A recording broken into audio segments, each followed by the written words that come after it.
Hello and welcome to this episode of the Inter-University Debates here on Civic Space TV. I am Philip Molisa. On this episode, we are having a conversation about a series of issues, but most importantly, we are looking at the activity of the East African community and certainly looking at the new developments that keep coming up in the activity of these very important institutions for the people of Uganda, Kenya, Tanzania, Rwanda, Burundi, Somalia, and the other countries that are looking at joining us, but also not forgetting the Democratic Republic of Congo, and among them is the recent decision taken by the government of the Republic of Tanzania in closing out some job opportunities for the peoples of East Africa, people that are coming outside the borders of the borders of Tanzania, and we are assessing what this actually means for the peoples of Tanzania itself, but also the people that come from the other sister countries that are taking in their activities, they are earning and indeed taking in money to invest in this economy, but also broadly looking at the other aspects of the community, including the monetary union that we've been talking about day in, day out, and we know now there is an extension to around 2028, but some people say it's still not possible, it's up to 2030, and we discuss the tariffs that keep being introduced. For example, the other day we saw Southern Sudan discussing some new tariffs for goods coming from Uganda, and broadly all those issues, what they mean for the region, but also for our goal as the peoples of East Africa to finally have a political federation. And joining me to have that unpacked and make sense of all that, but also make sure we understand what that means for this region, is a panel of distinguished citizens and students of this beautiful country, Uganda, representing various universities, and I will invite them to say hello to you, my viewers, and later on we shall go into the depth of the conversation. I'll start from, because we have a majority of ladies, I'll give the gentleman the first opportunity to really introduce himself and certainly speak to us about how his institution is, briefly in a minute, and we can continue with the conversation. Gentlemen. Good afternoon, viewers. My name is Chalanga Henry. So I am a law student at Islamic University in Uganda, but also a social scientist student at Chambogo University. It's very interesting fix. My universities are well-established institutions. I'm very happy to be here to be discussing regional issues across the region. Thank you, Chewalianga, and you mentioned something so interesting. We shall, since you're a law student, and I think we have another law student, we might have to discuss the legality of you undertaking two programs at a go, but that's for probably after the show here. But glad to have you, and certainly it's good to understand that IU, and indeed Chambogo University are in shape, and certainly making sure things continue in those environments. Lady at my extreme end. Good afternoon, Uganda. My name is Kuwenza Emily Golomba, and I am a law student at Uganda Matters University in Kozi. My university is a Catholic-founded university, and yes, we have a law society. It's not very old, but it's also not very new. And it's a good law society. So I am glad to be invited. I am actually humbled to be invited to come and discuss matters concerning our country, Uganda, and East Africa at large. You are very welcome, Emily. We shall, since you are from a Catholic university, we did not make the sign of the cross as we started, but it's okay. You will bear with us. It is, we didn't plan for that, but next time better. Good to have you, and certainly we shall enjoy what you have to share with us from Kozi University. And next to me is another very powerful Ugandan. Please speak to us. Hello everyone, my name is Mary Sharon Karundi. I'm from Chambogo University. I'm a social worker. Debate president of the Society of Chambogo. Yeah. humbled to be here. Pleasure having you, the president of the Chambogo University Debate Society, and I heard we have another debater from Nkozi University, from the Law Society, and indeed widely getting into the debates, and certainly we can't wait to hear what you people are going to debate about this particular issue of the East African community, and largely looking at how many of the countries are looking inward more and more, and this is a concept not unique to just the East African community. When you look around the countries in Southern Africa, in West Africa, but also going across to Europe and the Americas, you realize all the countries are trying to look inward. And perhaps I should start there, and because progressively countries have been trying to work together. When you look through the history, whether you want to go as far as after the First World War, or you come to the end of the Second World War, which is most significant, and the formation of the United Nations organization, and progressively how it has developed, and coming here to Africa, looking at the African Union and the East African community, these efforts to work together. When you look at the world today, every other country is sort of trying to behave independently, and I think this is a contradiction to the vision of the people that tried to establish these international organizations that would help people come together. And Henry, perhaps I should start with you. Why do you think we see countries today in 2025 trying to run away from each other and starting to behave independently in the different aspects of the economy, whether you talk about education, whether you talk about, and now we are discussing trade in Tanzania? Why? What is the reason? Thank you very much, Philip. I think the issue is largely on the fact that you want to have a collective, but also countries are not necessarily people who you're putting together in a group. Each country has their own issues, and these are subjective depending on how they are constructed, not just economically, but also socially and politically. So you realize that the social situation in Kenya cannot be the same in Uganda. Uganda is facing different political issues. As you are facing different political issues in Rwanda, there are different political issues all the same. So because countries are autonomous in nature, and they do have the autonomy as a state, there is always a conflict of interest in what comes first and what comes later on. So you will realize that countries may have interest to work together. You see East African community getting new members each and every time. But that again doesn't take away the need for you to fix your own house before you want to stretch to, you know, your neighbors to sort their issues and also call them. So it is very important that we recognize and be alive to the fact that in as much as states have an obligation to work together as a collective, given it's a globalized society that we are living in today, there is also a social contract that the state has with its own citizens. What happens to the known African value of a problem shared is a problem solved? And at this I look at if Rwanda, for example, has an issue, it is easier solved if there is Uganda, Tanzania, Kenya involved in trying to address that particular issue, as opposed to wanting to limit it to the 14 million Rwandans. How does it work? And I think again that goes back to what I've prior said, which is that in as much as I want to help you, I also do have my own issues. And sometimes disagreements happen in the ways you need to be helped. So for example, Kenya does want to help Uganda to provide them with, you know, to give them passage to Kenya to be able to sell their maize. But Kenya says the quality of maize they are receiving from Uganda is questionable. So it is not just about accepting or to give help blindly. It's also, if I'm giving this help, what happens to my citizens? So it is like any household that wants to stretch help to its neighbors.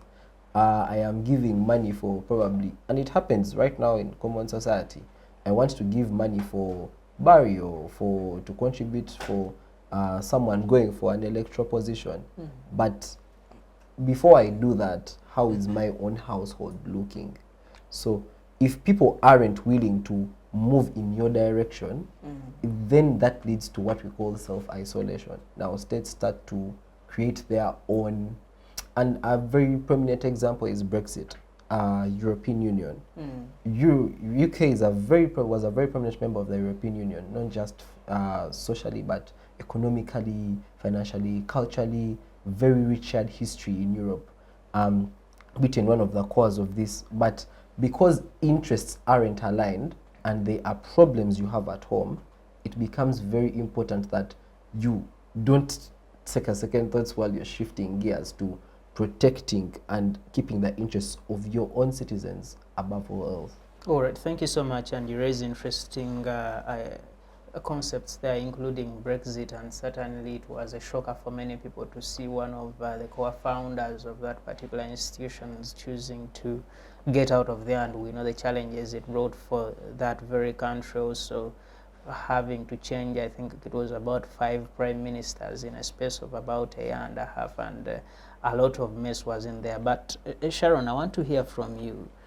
You see, there has been preaching of this concept of globalization and the general working together of nations of the world, and you have them wrapped up in the United Nations organization, and you have these subdivisions regionally like the East African community we talk about today.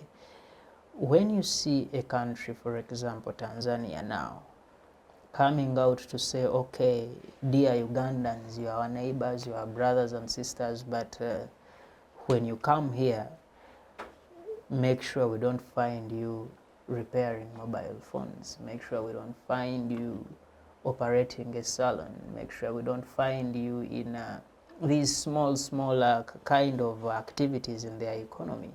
What does it mean, first of all, for that country, but two, for Ugandans and Kenyans and Rwandese and Burundians who are finding their way into this country and trying to make a living? What does it mean for them? And do we now see them, is it another way of deporting them like our friends from America are doing to the colleagues out there?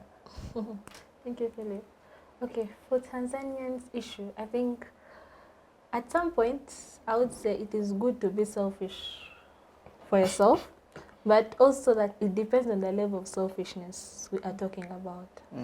For example, when you look at what was issued on Monday, that all Ugandan citizens and people who are not from Tanzania are not meant to like operate such businesses like mobile money, phone repairs, or small enterprises and whatnot in Tanzania. One, on a brighter side, they are not small enterprises, because when you're talking about entities like tour guiding, delivery services, brokerage, and these are multi-million businesses. Yeah, because when you look at what they are trying to show, things like radio and television parts and all that, I think to them, their biggest issue is like they want to promote their locals. Yeah, that is to say, as Ugandans, we could say from today onwards, we do not want Indians or Chinese or whatever people in our country to deal in things like stationery, to deal in things like hotel management and all that. That is to say that you're creating specific opportunities for the citizens of Uganda, which is on the brighter side, and it's okay. But when you look at the East African community, I think it's all about region integration. That is to say that now when what happens is, despite the fact that you're trying to be selfish, those guys that the citizens of Tanzania want to be independent, they want to be given those sort of a priority. Because as Henry says, sometimes when you're helping someone, you look at what is in your home. That is to say that maybe they've seen a gap in maybe these individuals in Tanzania, the citizens, are not having, let's say, a priority in terms of maybe application for jobs, they are not being accepted. Or when they go into this tourism sector, there are more foreigners at the end of the day. For example, when you come to Uganda, we have more foreigners dealing in big enterprises, dealing in specific businesses. But I think however much Ugandans have quarreled, however much Ugandans we have talked about it, these people still come in because maybe they are kind of talented. That is to say, going back to Tanzania. I think Tanzania's issue here is because the biggest thing they were trying to put on board is they want to provide that sort of independency on things like creating job opportunities for their citizens, which is okay. Look, Sharon, and you see, it's an important point you raised, but I want to ask, one, these enterprises have been available to the people of Tanzania for the so many years they have existed. And certainly many of the people operating these businesses that are from Uganda, from Kenya and elsewhere, they are people that have not been there for 10 years. And even with their arrival, you do not stop the Tanzanians from doing the business. You compete, and that is the world of capitalism. You come, if you have your idea and you can compete better than the other person, you do that. And is Tanzania ideally trying, because I've had people arguing that perhaps they are thinking about going back to the Ujamaa policy of President Nyerere. They are trying to close out everything they have for their citizens and having government be directly involved in business to the extent of determining which business you should do as an individual, and certainly how you should dictating the pricing and so on. Do you see Tanzania trying to go back to where they had come from 30, 40 years ago?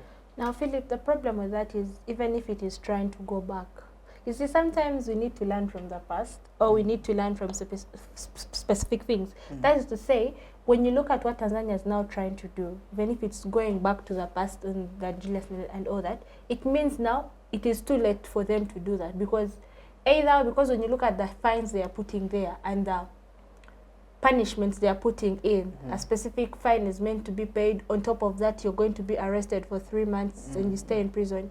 But I think it is sort of segregation. But also, why I think it is going to be problematic for them is because it's already too late for them. Most of these Tanzanians are integrated in this specific system that they're trying to chase away. Back to what you say that, oh, you see, this system has existed. Yes, it has existed. But maybe, I would say, I'm not a Tanzanian, but I would say maybe they're trying to motivate, like yesterday, how presidents are putting money for their teams to see if this team wins, we are giving you this specific money for all the players. I think that is what Tanzania, in my own perspective, is trying to do. Like, if we then decide to say Ugandans and other people who are non-Tanzanians are not meant to operate in things like mobile money, but also I don't understand why then, okay, a Ugandan would leave Uganda to go and operate mobile money in Tanzania. But maybe it is a hassle, but I think they're trying to, let's say, motivate them. But what's the problem with this? The problem with this is now you're locking them out from specific things. Back to what Henry says. Henry says that, you see, the moment you do this, it means that other countries are also going to be selfish. That is to say that if now Tanzania wants maybe goods from Uganda, from Kenya, they're also going to start being self-be like, you've decided to ignore us in terms of specific accommodation, things like job opportunities and all that. Why then don't we? But also my biggest issue is it is now going against the sort of protocols or the aims of the East African community, because when you look at it, it's all about regional integration and all that. That means that now Tanzania is creating a specific kind of war, even if we don't see it in that perspective. But it's like how I say we are siblings, and Henry and her and Emily are like, from today onwards, this is my pen. It's all about sharing. That means that next time you do not have a pen and I have, I'm not going to do what? I'm not going to share it. But sometimes selfishness, as I said, sometimes selfishness is not bad. So maybe, because I think the biggest part of why they are doing this is about motivation. To motivate their sort of citizens and maybe the youth to take up this sort of opportunities. But my biggest question is, after that, then what?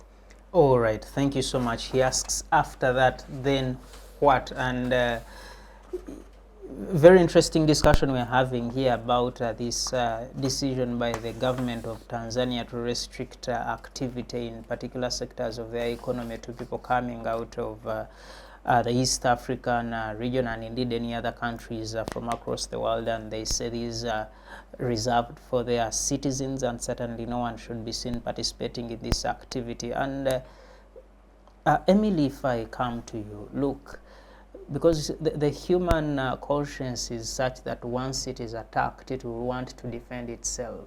Yeah. And I'm looking at a situation where countries like Uganda, Kenya, Rwanda, Burundi, DRC, and all these countries around also say that, okay, because this is not, our Ugandans cannot come to your country and do this, then likewise, your Tanzanians should not come to our country and participate in these particular activities. And when I go downtown Kampala, you see a lot of Tanzanians there engaged in all forms of activity, including people that carry stuff. You have Tanzanians doing those jobs. They are very famous for handling the herbal medicine industry of this region, not just Uganda, but when you go across the region, it is so famous of Tanzanians to the extent that even Ugandans that participate in that field, they find a Tanzanian name to add to themselves. And these are practical issues on ground. And you know, I think we've even discussed at parliament level where Ugandans were saying, for example, Tanzanian rice should not be brought into the country because it outcompetes our Ugandan rice. And I want to hear from you. If these other countries choose to do the same, then where are we heading as a region? If I am speaking from a perspective of Tanzania, if countries choose to like shun it also and be like, Tanzania, you're not supposed to come to our country, you're not supposed to operate businesses this side. And I feel like it will be to their detriment, because I feel trade is supposed to be, now when you're talking about intra-regional trade, it has been going on from the commencement of the East African community. Trade has been going on well. We have benefited from Tanzania, we've benefited from Kenya, and the vice versa is true. So when we choose to like close business with them, it will be to their detriment. But understanding it from a perspective of the government of President Samia Suluhu, we can be like, they decide what they had in mind as they were closing, as they were trying to put these sort of restrictions on the foreigners. They want to front, they are choosing to front their citizens. They want citizen-led growth. If they're saying maybe you're not supposed, a foreigner, you're not supposed to operate a salon, they are doing it having in mind that our population is growing, our citizens are many, and they are jobless. So let's put the foreigners on hold. Look, you are talking about Tanzania, for example. Yes, please. And for example, when you say our people are many and we want citizen-led growth, first of all, how much have those citizens been able to do in the last 60 years of independence of that country? How much economic growth have they created? But two, let's create a comparison with a country like India or China, 1.6 billion people. They're in the same country. They are all participants to the economic growth of that country, and they are producing. But they are also even going out there to produce in other countries. But likewise, when you go to that country, some of, I was reading, I think a third of the manufacturing industry in China is owned by Americans. And this is a big country, a country of 1.6 billion people. If they are able to allow Americans to come and own something as big as a third of their industry, what is the worry of a small country like Tanzania, who barely have 65 million people, and you have another 50 from Uganda and 62 from Kenya, who are simply trying to look for opportunity in your land? As you had said earlier, you talked about a scenario where Ugandans didn't want rice coming from Tanzania. Now that is what they're trying to do.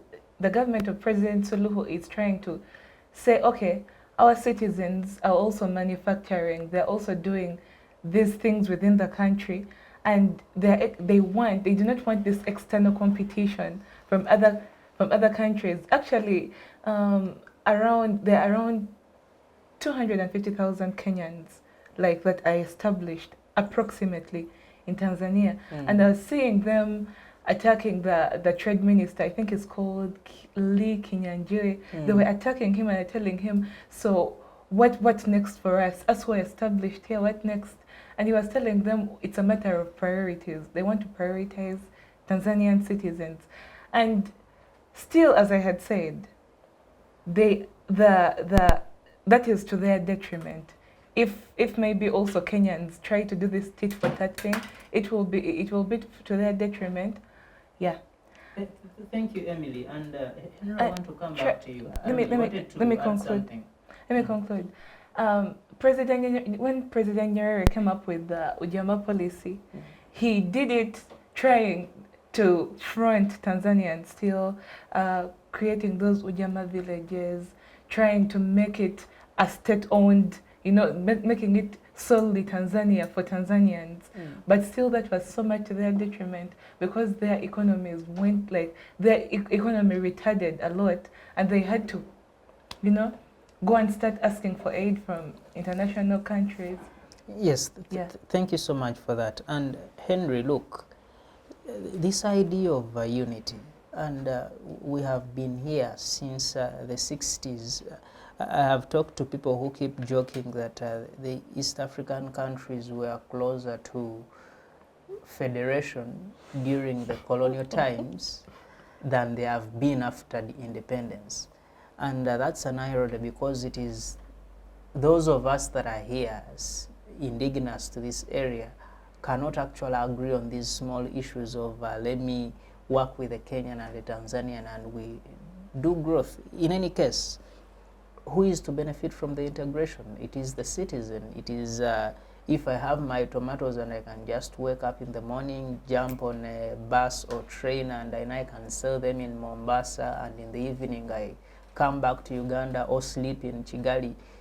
It is better for me than knowing if I have to take them to Kenya, then I have to first find a license, then pay tax A and tax B, and they will ask me for a visa and all those things. I want to understand what is the issue between us choosing to unite and when you listen to our presidents, when President Museveni is speaking, you will say, oh, I think integration is happening tomorrow.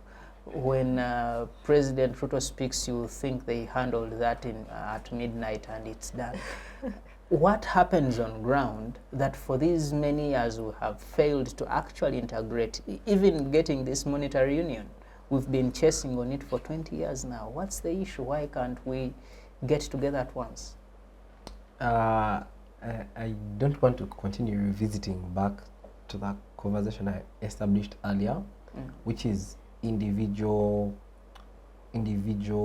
needs and priorities, and I want to try to make a deep dive into that.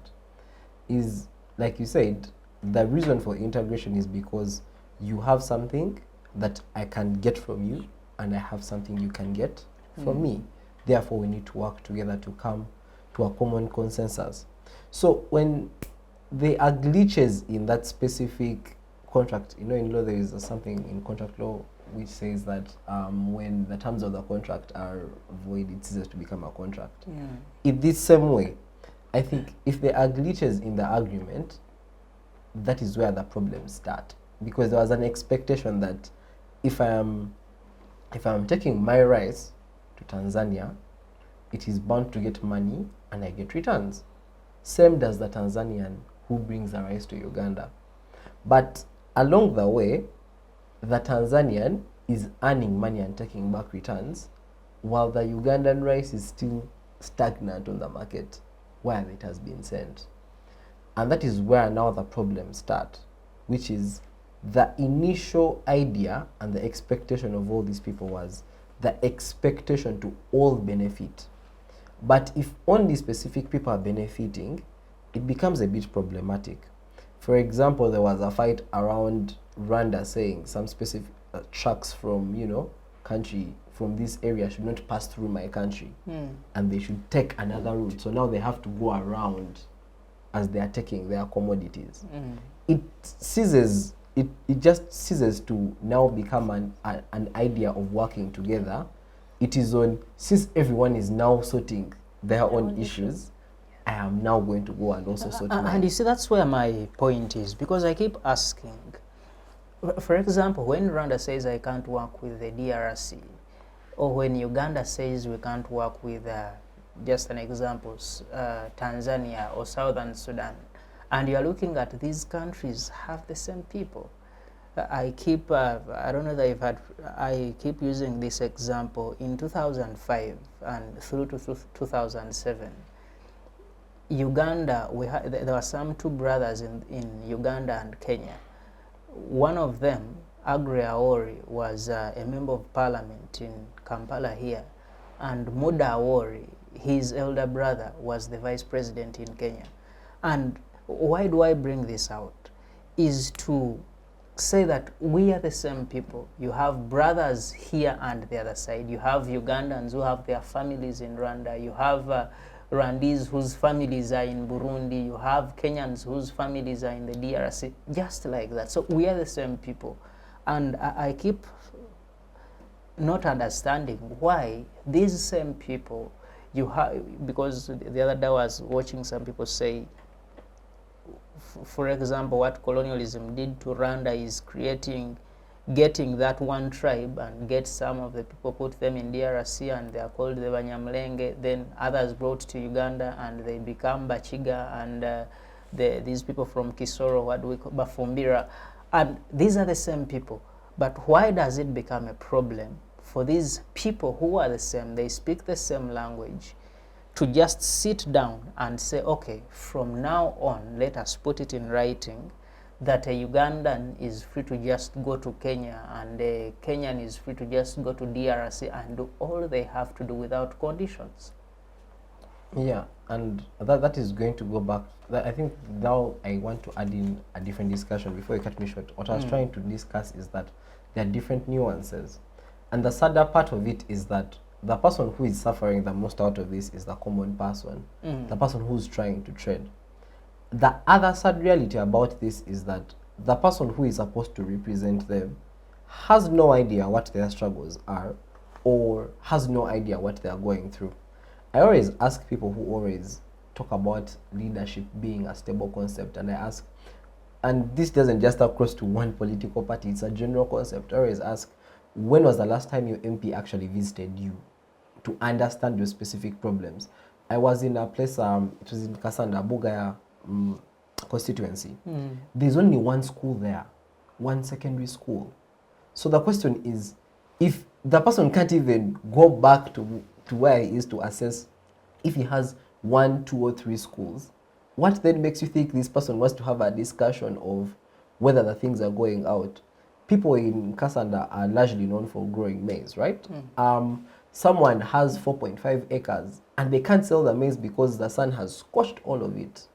So the question is, how far do the leaders meet the people? The people are trying to meet the leaders, but are the leaders trying to meet them halfway? Because whether we like it or not, the interests do not matter that we have if our leaders aren't willing to meet those interests halfway and send them. We have an East African Legislative Assembly, which is comprised of representatives, MP representatives, from within our countries. Yeah. But the question is, if that MP can't even visit his own constituency, how sure are we that he is able to even articulate issues on a larger scale, i.e. national issues, spanning further to regional issues? It begins from down. So if you can't understand the struggles of someone trying to grow 4 acres of maize to sell it to Kenya, and you can't pitch to your own government to find solutions for that person, what is the guarantee that this person is now going to understand a more nuanced conversation, which is regional integration and how regional trade should function, yet they can't even conceptualize what is already on their plate? You want to give them a bigger plate when the one they have is something they haven't even touched. Wow. And that is what is the biggest problem that we are facing with East African countries today. If you look at Tanzania, they are in middle income status now. Their leaders have tried to understand specific issues, and that is why you're having this specific policy on restricting jobs of SMEs, because they've understood that small and medium enterprises are the key to economic development. Look at Saudi Arabia, look at Qatar. Most of these countries became rich not because they were borrowing and relying on each other. They started with SMEs, these small medium enterprises, and they want to empower their nationals to do that. We can cry and we can rant about Tanzania trying to play unfair to all of us. But the question is, what have we done for our people to ensure that the situation for them is comfortable amongst other countries? Can you negotiate proper terms to ensure that that maize goes there and also is qualitative enough to be accepted? Because it is beyond just saying, I want to give you maize. Can your maize properly feed the people you're taking it to? And that still begins with you. The farmer there doesn't know. Probably some of these farmers don't even have access to irrigation. But you're allocating very little money to agriculture, which these people solely rely on, and you want to give a chunk of this money to another institution that probably may or may not even need all that money. So it goes back to leadership and understanding what our things are for us to harmonize. Some people are ahead, so we can't blame them for cutting us off if we are failing to catch up. All right. Thank you so much, Henry, for that. And you raise very important issues to do with leadership. And we're going to discuss a lot more about the leadership, the quality, the decisions they take, and certainly their willingness to make sure there is a progressive development in their specific regions. And you spoke about education, but also you mentioned the idea of SMEs, and we know how they have transformed societies like China and now India on a very sharp rise economically because of SMEs. And certainly we might have to interrogate why our SMEs have not done much, including government has kept on telling us that they have put a lot of money in SMEs through the different initiatives. They will speak about Myogan. They say that was targeting that specific industry. They will speak this current one, PDM. They will speak Ntandikwa. They will speak Bonabagagawalan. They say we've given people money. We've tried to encourage them to come into the money economy, and President Museveni keeps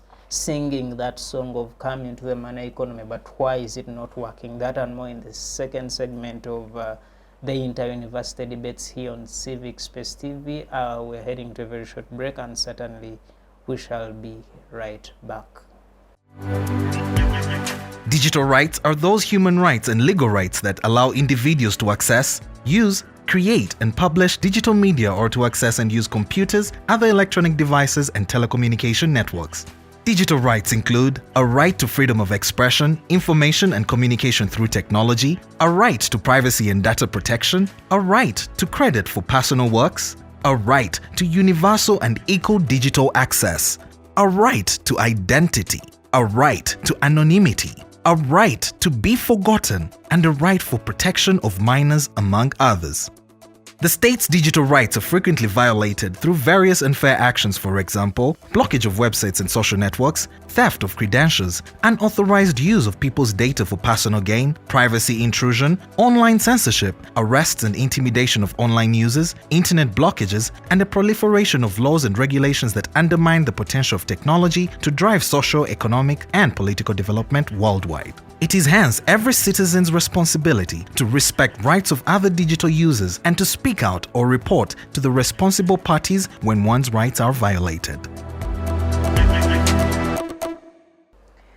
Welcome back from that very short break. It is the inter-university debates here on Civic Space TV. I am Philip Mulisa, and today we are discussing the East African community. We are discussing what is working out, what is not working, and why it is not working. And certainly joining me to make sense of all that is Sharon, Henry, and Emil, and they're doing a good job in making me and indeed yourselves understand these developments in our region, and certainly drawing recommendations for how we can improve our activity. And most importantly, we are very privileged as a region to be hosting the Chan football tournament. And when you see just above me, I have the Uganda national flag, and I see I have a couple of Ugandans on the panel, and they don't have a lot of comments about the competition, but I know there is a famous saying here in Buganda,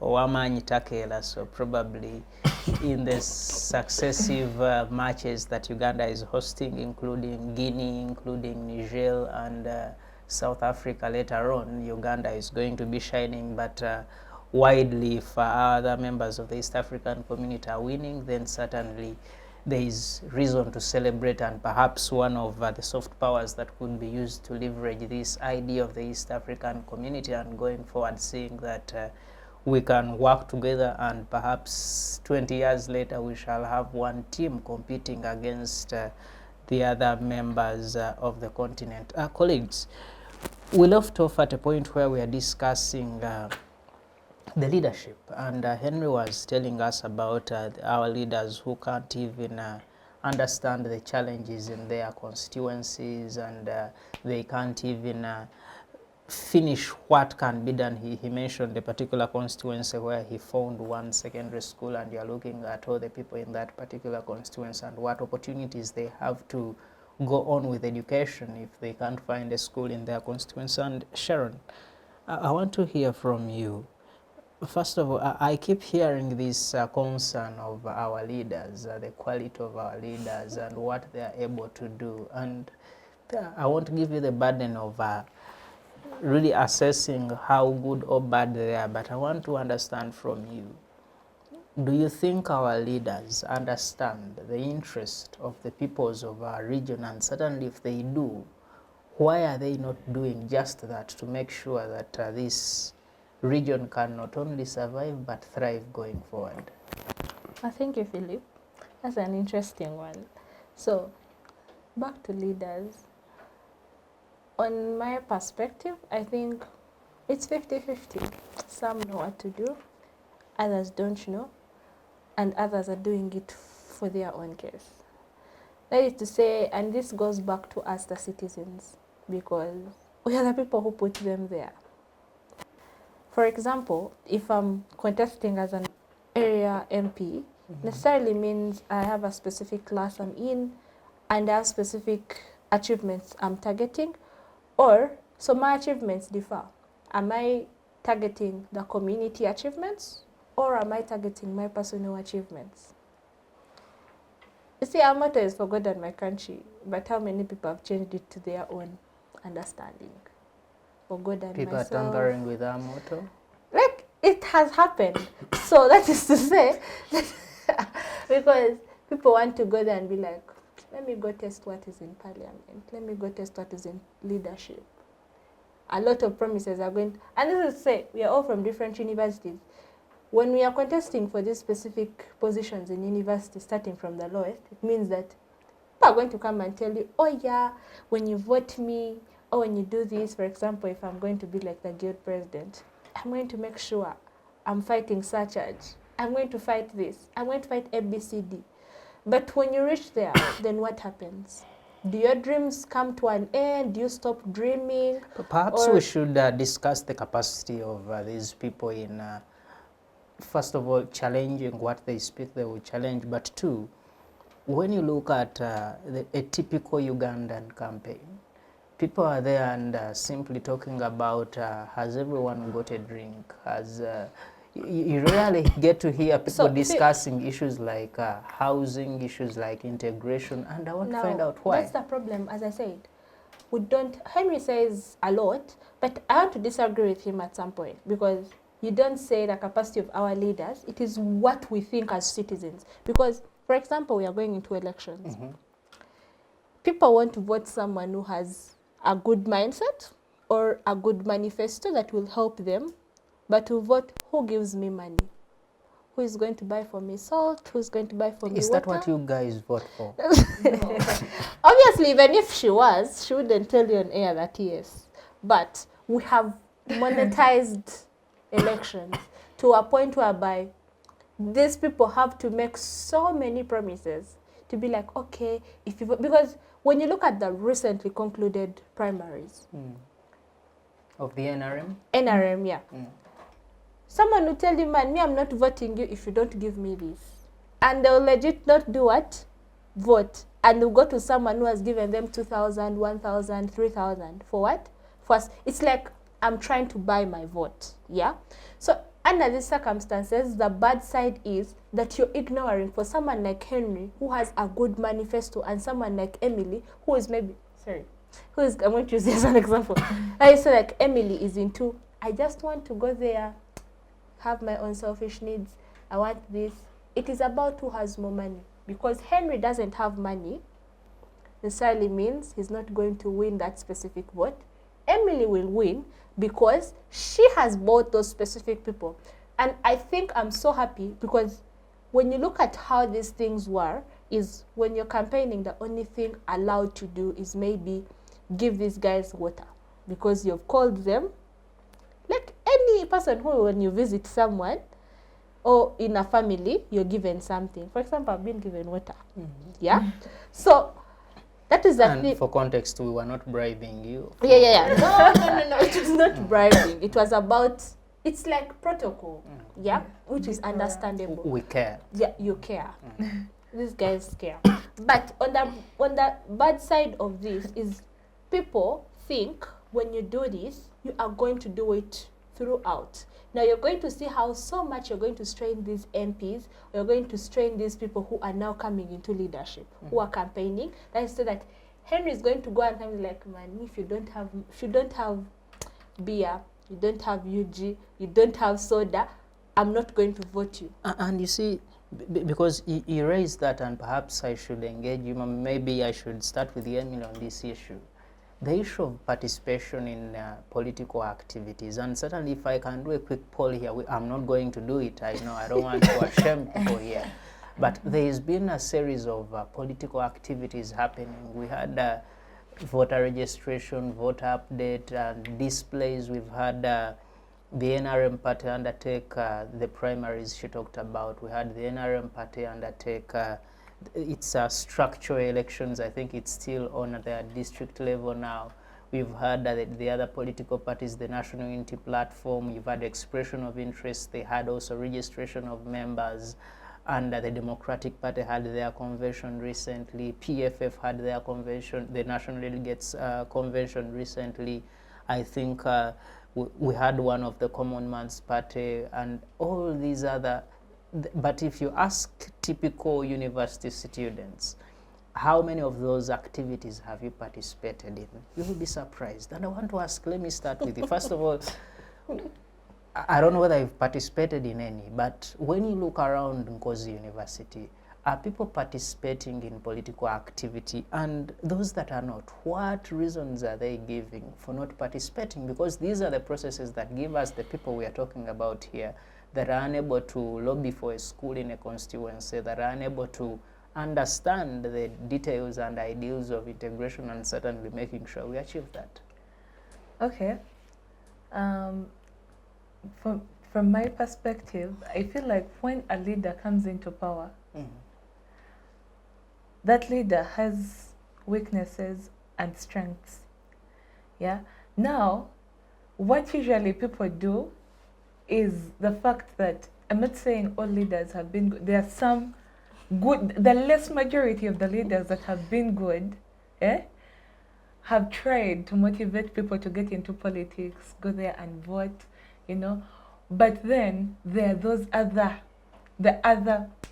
the vast majority. The ones that are not doing what you want to see. Have put this bias into people. People have it in their minds that my vote, okay, I know I'm going to go and cast my vote, but still, whatever is going to count is maybe this person giving Comey their money during campaigns, because even though they get into parliament, they're going to do nothing. What happened to the hope? You know, It's at the Center for Constitutional Governance, we ran a project called the Hope Initiative, and we talk about allowing people continue having hope in the systems, in the politics, so that we continue participating until we get what we desire. What happened to that in our society? Our society, now, people see that, especially the circumstances that surround elections, make people develop the bias, and also people see, usually basing on the circumstances that happen during the elections, people just see a bleak future.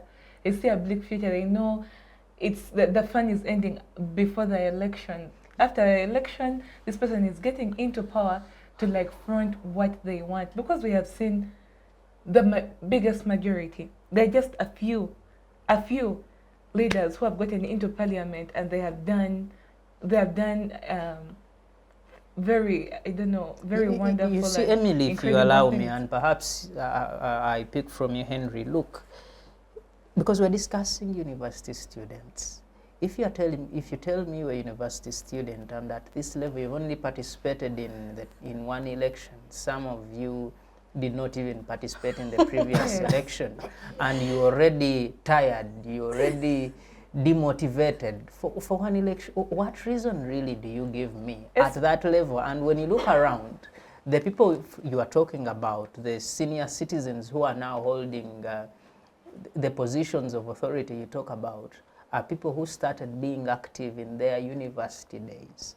What is the challenge with the university students of today, yourselves, that are choosing to just be in your hostels and your homes and on the beaches and on TikTok, and you can't participate in the politics? Yet you know it has a direct impact on not just the other sectors, but even the education you're undertaking. This comes to university students. Firstly, if we're to talk about just university politics, it is very hard for someone who has a good manifesto, who has good intentions, but has no money to get into power as a guild president of any university. And you see, we are discussing the university, which should be the epitome of intellectualism in a country. Exactly. What so are now, we getting from the that bias universities? now from such elections, there is when we graduate, when we come to these elections that we have nationally, and leaders are very strategic. They know that if I want votes, I am going to go and meet this marginalized mother of 10 in the village who is really struggling, and I am going to give her some very small money that may feed her family for that day and make her very happy. I know I'm going to get my vote. And also the land group of the land people in the country have also developed bias towards elections because they know still the results, the difference is going to be the similarity. They know that there is not going to be any significant change whether they cast their vote or not. So they'll be like, let me just leave. And if this person gets the votes from the people in the villages who they have bribed, and they get into power, still you see that the difference still is the similarity with Thank you so going much. on. And I also want to hear from the two of you. You university people have let this country down so much. I put it to you because we had a census recently, and they tell us, of course, largely young people, considering people 35 and below, they say they are the majority of this country, about 80%. But the active years, the people that are able to vote, the people that are doing the campaigning, the people that are carrying stuff around, that age is at the university. You people can vote. Ideally, if all universities in this country chose to vote for one candidate, that candidate can win the presidency. Because if you gave that person that block vote, and certainly they gather some other votes from elsewhere, from other communities here and there, they will become president of this country. But you realize it is university students that are not participating in the voting. It is university students that are actually being given the 1,000, the 2,000 to just run around dancing on what we call those yes, on the cars, and they're on top, and they don't even have a national ID. They don't even, a university student without a national ID. How do you explain that, Henry? I'm going to do a bit of contrast so that this becomes more understandable. So please make it justifiable. If you look at countries like New Zealand, if you look at countries like South Africa, they do participate. Youth do participate in elections. They are passionate about elections. Yes. Look, your neighbors here, Kenya, youth, Gen Zs, previous election, very vibrant in participating in elections. They do show up for voting. So I think and this is where I agree to disagree with Sharon, that there is a problem with the people, with the leaders, but then again, it begins the question of where does this stem from? So this is more of a philosophical question of the chicken and the egg, which came first? So is it that leaders that spoiled this before for us, or is it the students or us, the students, that are spoiling it? I would answer that question by engaging with the idea of the fact that it is the leaders. Why? Not just leaders, political leaders, but social, cultural leaders, religious leaders, because there is a concept of Sharon knows this a lot. We do this a lot when we are having discussions outside. Please take us to your private space. Yeah, so there are 3 phases of power that any country has, which is coercive power, preference shaping power, and agenda setting power. Under coercive, there's just the ability of anyone to influence you, to make you do something. So case in point of COVID-19, you want to go to work, but there is COVID. So the state gets army, gets LDU people, and they keep you in your homes. The state can do that. There is preference shaping power, where this is more of cultural leaders, religious leaders. If Kabaka says something, probably almost all the Baganda are going to go for it because he has preference shaping power. He has the ability to shape your preferences. How many people went for the Chabazinga's wedding? People were very eager to go. People are willing to even walk to the wedding, no matter where they were. And this is what I'm saying, that even these leaders have a grip on the citizens. There is agenda shaping power. We have celebrities talking about specific things, influencers that have the ability to shape conversations. Now the question becomes, what are they doing with these things? If you look at religious leaders, are you urging people to go and vote? Or it is a constant dogmatic cycle of fighting other religions and saying this religion is bad, you shouldn't follow it, you should hate one another because this person looks like this and doesn't pray to church in the same church you do, or that reads the Quran and they read maybe the we should Bible. interrogate because you speak about those powers, and you remind me something important, I think, from the political science, who keeps saying governments love pandemics as much as they love wars because they help them instill obedience in the population. And when you speak about, for example, COVID, government had the power to ideally tell you not to sit down, and you couldn't sit because you had to obey that. And when you look at these powers, the coercive, the preferential, and the third one, which one perhaps should we leverage on more to make sure we drive, especially the youth, to be active in their country? Because it is them with the energy, it is you people with the energy, but two, the future, it is you. President Museveni is 81. It is unlikely that in the next 30 years he will still be president of Uganda. Unlikely. Quote me well. When you look at cabinet, whether you speak of people like the Honorable Kahindo Tafire, the Honorable Cheptoris, the Honorable Nabanja, the Prime Minister, their generation is going out there. They are soon going to be in retirement. You have to take over. How do we inspire you to come into these spaces so that you are nurtured to make sure by the time President Museveni is not there, then this person who is at the university today is able to take over that position? And I'm getting to that. That's the part I wanted to get to. What I wanted to establish first was the context of the problem that we are having, which is all these phases of power that are supposed to shape how we think, how we make decisions, have put us in this bubble where leaders, religious leaders, some folks want to tell people to do good but are attacking at each other. You find within they call them the born agains, the Pentecostals. You find this church is attacking this church. So he's spending more time on inspiring people to fight each other than inspiring them to actually sit together and have actual discussions about things that affect them. You're having these people telling them to give out their money and cars and everything, than explaining to them how these resources can actually be used to consolidate a wholesome society, to uplift others. I think there is one that has been motivating people to go to heaven, something like that. And that is the discussion I'm giving you here, which is we believe in the spiritual, but again, we aren't spirits. We are human in flesh and live in a society that is the living reality. That fact that people don't have proper education, the people that don't have proper footwear, the people that don't even have what to eat tomorrow or even today night. And that goes back to, again, your celebrities. What are your celebrities influencing? Some have gone to influence menstrual health. Look at people like Shiba, who took on a campaign about menstrual health for girls and extending. How many young people have you seen after that now that want to preach more menstrual health, want to now reach more communities of young girls?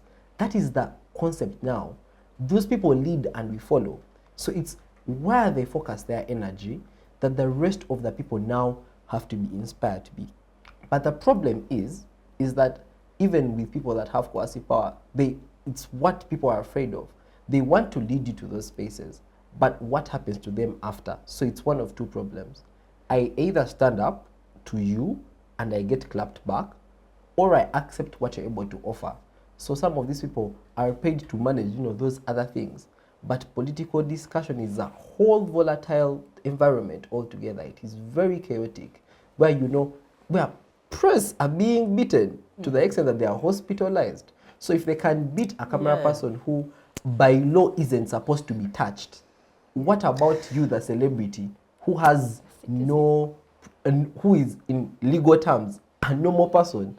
What is the guarantee that you believe you will be protected from? We should even observe a moment of silence for beating press people.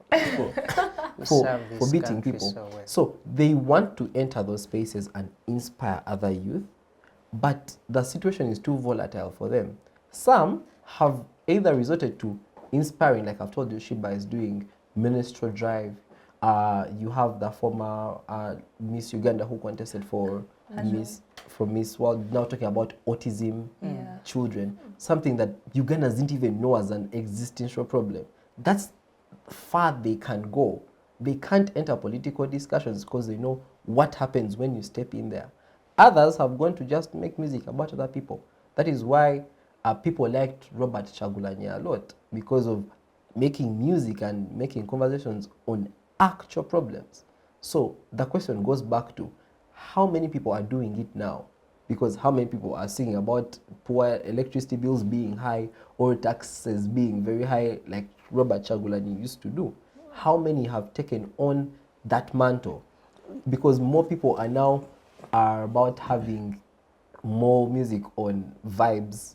We are in the bar, we're getting excited. Yes, and much as I want to conclude on this, and as much as those things are good, entertainment is good, music is good in that area. So they're doing what you want to buy. The question is, what have you? And to answer the question of giving us what we want to buy, sometimes it's not about you giving me what I want to buy. It's giving me what I need. And I'll go back again to Robert Chagulanyi, who, regardless of the fact that everybody was moving the other way in the music industry, he moved this way and people followed. So it is not a question of, am I giving people what they want? It's, can I give people something they need? Thank you. And it is those societies that under which those preferences can be shaped, where you inspire people to take on the involvement in politics and other spaces in the ways they know how. Not music, but they need to be inspired. And it's about having a rediscussion on the things that we consume, that we evaluate, having to be taken that way. And that brings me to my last thing that I wanted to close with, which is, can the state be able to deliver on this, to regulate content, to regulate information? And I was reading something this morning on my way here, which was talking about how, if you ask yourself, which was questioning, do you think states deliberately give us this normal information that may not help us so much that we can turn a blind eye to the other things that we need to actually have a discussion on? Because if you move to countries like UK, they know their politics, they know their leaders, they understand political issues. They are going to demonstrate about people, they are going to demonstrate on increase in taxes. I mean, they are demonstrating on behalf of people in a conflict they are far away from, because they understand that people in probably Gaza are suffering and something needs to be done. How many Ugandans understand that and have been availed with the information to see that? That is the question I want to ask Sharon here. I think you just picked it from my... Do you, the people at the universities, people on the streets, in the gardens, do they actually understand the challenges they are going through too? Do they understand what they need and how they are supposed to get to that they need, which is through the service delivery of the people they put in leadership of the governments, because they have a contract to do that? Do the people understand that? And how much of it do they know? But two, we have a couple of youth that have been privileged to get to serve, to be leaders at different levels, from chairman, LOC1, to councillors, to district chairpersons, to members of parliament. We even have, are they 5, the youth members of parliament? But you also have others that are youth and they are representing direct constituencies. You even have some that are ministers. You have youth serving in the army. You have youth that are doctors, that are teachers. But how much are these people in these spaces doing to make sure they drive these conversations like this, and indeed making sure they create the impact that must transform the society to that level we want to see it at, not just going there and capitulate. They can't say what is needed, they just listen to what the elders are saying, and that's all. What is happening to the young people inside there? Okay, really, I think that's a good question, but let me first talk about Henry's issue. You see, it's the hope that we have that kills us at the end of the day. We have so much hope in these people. You have so much hope in your siblings, you have so much hope in your country, so much hope in your people like around you, even our politicians. But then at the end of the day, that kind of hope is the one that kills us at the end of the day. For example, if my hope is in how these politicians are going to advocate for us in parliament, my hope is in them, on us, the youth, getting job opportunities, and maybe for them resigning from certain fields where we think we can handle better. But then if they don't, then you demoralize us. I think I've had this conversation once here. I think we're talking about registration in the NRM registers and all that, dating their information. What incentive have you given me to go and update? What incentive have you given me to go and vote you? What incentive do I have to go and participate in politics? More so when we believe that these politics that we are going in, especially the 2026 elections that are coming up, we believe that they are more, I would call it nasty, whereby you're going to see people dying. How many people have we lost in terms of elections? You're seeing people fighting, guns and bullets over and there. People are being shot innocently, the ones who are involved and those who are not involved. And I think the biggest problem we have had as Uganda is having political parties, because it's either two parties dominating or one dominating. And one decides to use violence, another one is going to say, oh, I'm the ruling one, so you can't do this. So we all want to struggle for power. Even if as Ugandans we don't see that, but to me I think that's struggle, because we are struggling to see which party is better. But also, on the issue of do we understand what is exactly happening, I think my biggest thankful message I would say is thank God they removed the issue of Facebook, because accessing Facebook, you have to use other alternatives. You can't access it normally the way it used to be, the way you can say I'm going to download WhatsApp and I'm not going to have any restrictions. So I think Ugandans would have all the information, it's just us who don't see it, or it's just us who don't want to pick it out the way it is meant to be. We're either going to get it wrongly. I'm going to say A, you're going to hear B. I'm going to say 60, you're going to hear 70. Like, that's the whole issue. And all these things are broadcasted on news. Even if Henry says that, oh, you see, Bobi Wine has done this, has done that, people have done this. It's just because we don't give them that, they don't have that sort of visibility. The reason as to why Bobi Wine's music is the way it is because of the kind of vigor he has and the kind of the way he presents himself in society. How many musicians are willing to do that? As I think the most recent concluded thing that I've participated in is the NRM primaries. I think you would understand it's like how many people have actually, the youth, have participated in this. Very few of them. Those people who are going to participate in these things are people in the villages who are not in school, people who are like, we have the elders and all that. Those are people going to participate in this, because people are going to be like, where am I even going to go? Because as I said, what incentive do I have to go behind to make a line behind your back and support you? Have you given me that sort of importance or incentive? For example, I could ask Henry and be like, what incentive did you have to come here? Because there are very many things he could have gone to do, but he has a specific reason or he has specific priorities. As youth, you can't come and say that, you see, the reason as to why maybe these people are not doing that, maybe we are ignorant, we are what? Yes, at some point we kind of say, we can say we have a blind ear on something, we can decide to be ignorant over specific things, but as the state, as the country, or as our leaders, what incentive have they had for us to come and vote them into, to put them back in these positions or to vote for them in these specific positions? Very few individuals have decided to go and serve their country willingly. Others, when they go there, they decide to do things on their own benefit. And the incentive in that case is, this person has not served, let me go and vote them out. Yeah, that is the thing, but I do not want to go in the whole corruption thing. I do not want to go there, but this is the thing. However much I go, because as you said, we have the power to vote someone and they go through, yeah? But the kind of, until Uganda decides to change the kind of politics and us having peaceful elections, it's until they have those kind of peaceful elections, that is when we shall have that sort of incentive. Trust me, and good thing is these things happen when we are off SEM, yeah? Many people are going to decide to stay back in their homes and just watch it on news. Yeah. Oh, it is that so and so has passed through. Oh, congratulations, this one has failed. It is okay.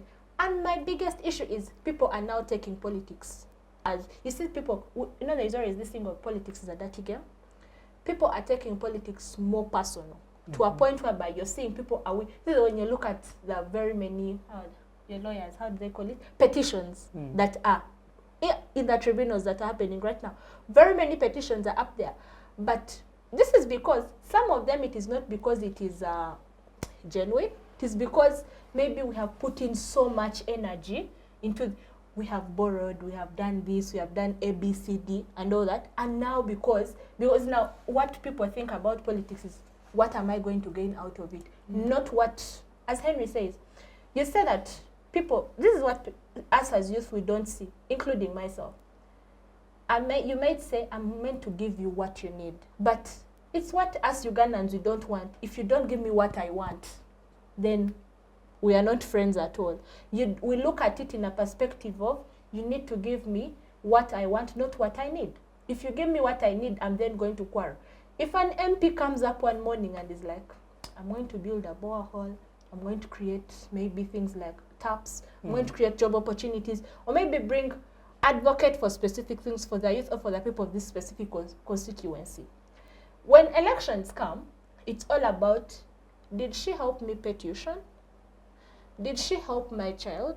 You ignore the broader perspective of what this person has done and now base them on individual level. What has that person, for example, Philip, what have you done for Henry? If you're a member of parliament, what have you done for Henry at a personal level? That is why I think until we decide to change our mindset, because we are the big population as a youth, that I'm concluding, like we are the big percentage, yeah?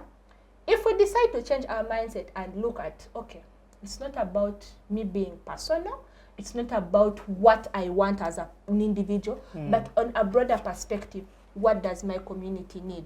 Until then, that is when we shall understand, because now this is why you push these people into corruption, into stealing, in giving more money. It is because that is, as Henry said, who then introduced the issue of money? Leaders have introduced, because, oh yeah, I'm going to vote.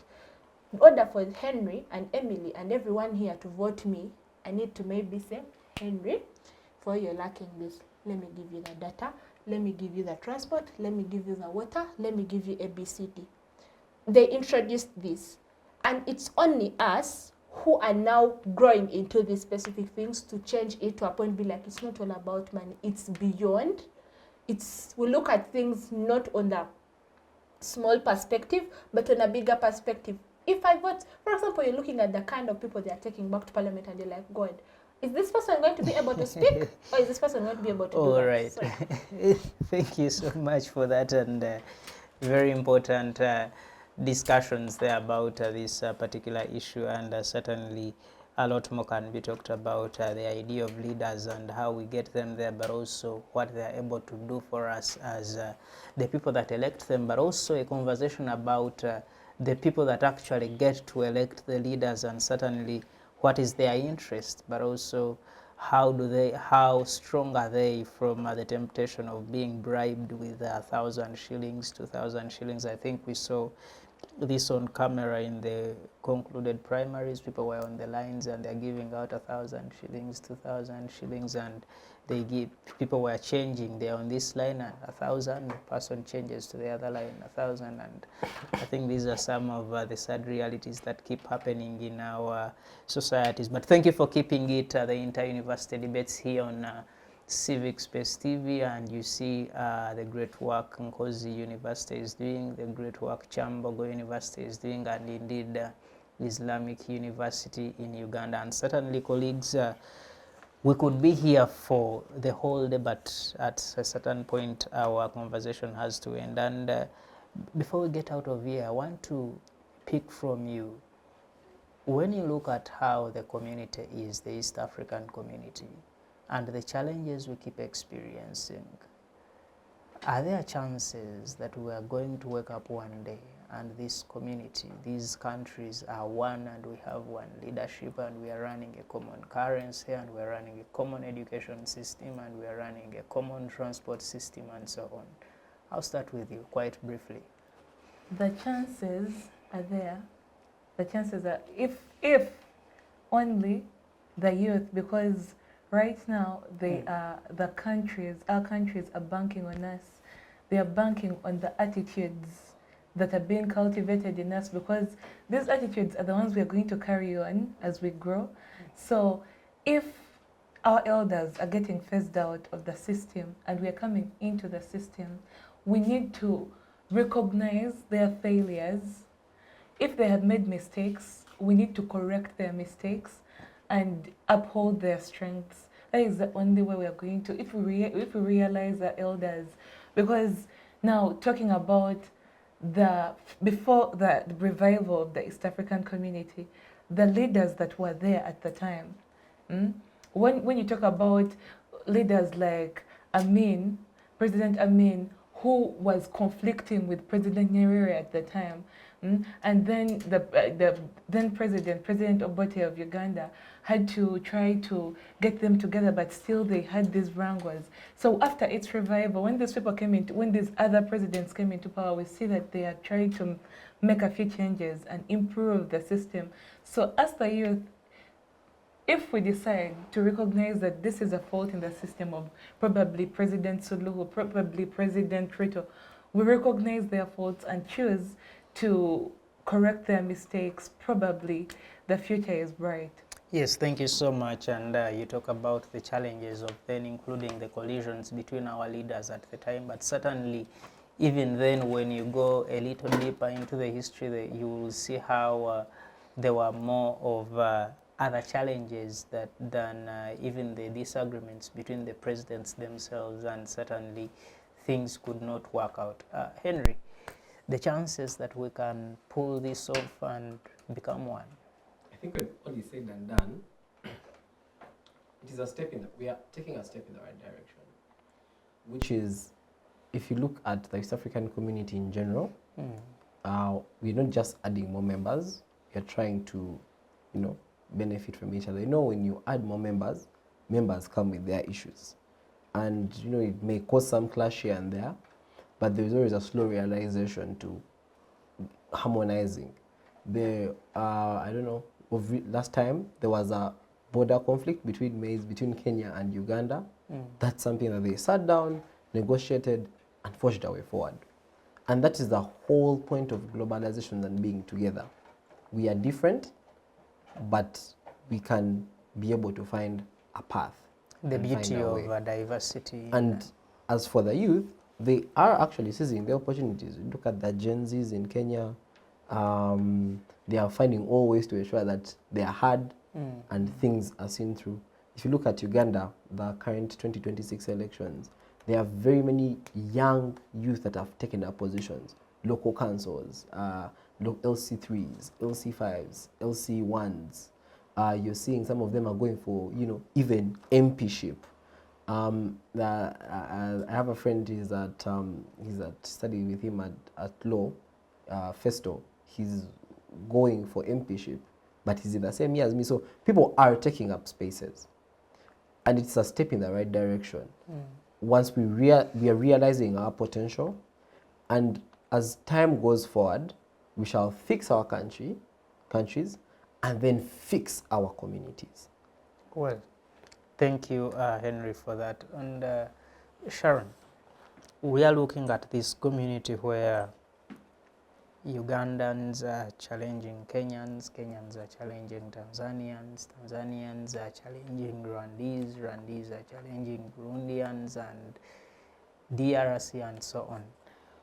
How do you see the future unfolding, especially as we look into getting into federation? Oh, yeah. Okay, to me, I think when you look at the kind of future we are heading to, or maybe what we could expect in the near future, that is to say, what we expect, I think, as the two of them say, youths take up the biggest percentage. And if you see in most of these East African communities or these member states of the East African community, I think the best thing we need to do is avoid taking matters into our hands, or avoid taking the wrong, okay, you're doing the right thing, but in the wrong way. That is to say, because you want a specific system to change, you are going to fight using different mechanisms and all that. If we decided as youth to have a collective voice, collective action, then I think that could help, but also put our differences aside, because member state A is not doing this, member state B is not doing this, then as member state D or Z, we shouldn't help them. We could find ways of bringing everyone on board. The issue of unity is something that is important. Put your differences aside and come and fight for a collective cause or a collective action. And yeah, as the youth, I think the biggest way to do this is by making the right choices in terms of leadership, and taking things into consideration that, let's say, Henry, Sharon, it starts with us. Am I able to take up these positions? Yes. And if I get there, am I going to do what I have dreamed of making my country to be, or am I going to repeat the same system? Thank you. Perhaps we shall organize a master class on how people can choose the right leaders, and the facilitator is already here. But thank you so much for that. And colleagues, it's an interesting conversation, and we can continue over and over again discussing the East African community, because it is an institution that is so dear not only to us on this panel, but the people of Uganda, Kenya, Tanzania, Rwanda, Burundi, DRC, Somalia, and now Ethiopia, that is looking to join us in the community. And we hope that going forward, our leaders can continue thinking rightly and taking the right decisions to see that we achieve that we desire, a progressively growing and indeed a community that serves its peoples. Thank you so much for those. And once again, Emily Kulwenza, thank you so much for joining the conversation. We appreciate your thoughts and your time, and please join us sometime soon. And Chewalyanga Henry, thank you so much for your thoughts and for your time, and please continue showing up to share with us your thoughts about the different issues that keep emerging, and indeed making your contribution. And Madam President Sharon Karunji Mary, thank you so much for your thoughts and for making time for the conversation, and indeed we appreciate that every other time we call you out, you are able to come and share your thoughts about whichever issues that we have to discuss. And to our viewers, thank you so much for keeping it Civic Space TV and indeed the inter-university debates here. We appreciate your attention, and you are the reason we continue doing what we do. Special thanks to the technical team, and special thanks to the Center for Constitutional Governance and all our other partners who make sure we are able to sit here and make a contribution. It is not easy. We appreciate you so much and pray that you continue doing what you do. I am Philip Mlisa, and may you have freedom always.